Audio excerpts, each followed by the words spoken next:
திருச்சி புத்தூர் அருகே செயல்பட்டு வரும் ஜெனட் மருத்துவமனை மீது குற்றச்சாட்டு முன்வைக்கப்பட்டு வருகிறது.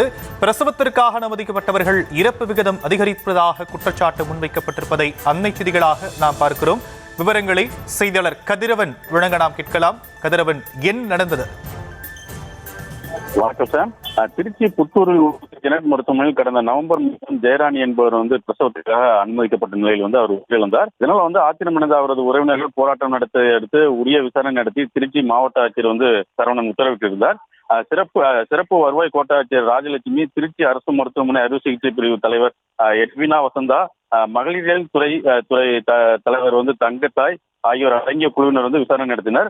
விசாரணையின் முடிவில் மருத்துவமனையின் போதிய உட்கட்டமைப்பு வசதி மற்றும் மருத்துவமனை மேலாண்மை இன்றி நோயின் தீவிரத்தன்மையை முன்கூட்டியே அறியாமல் இருந்ததால் பிரசவ இறப்புகள் தொடர்கதையாகி உள்ளது தெரிய வந்துள்ளது.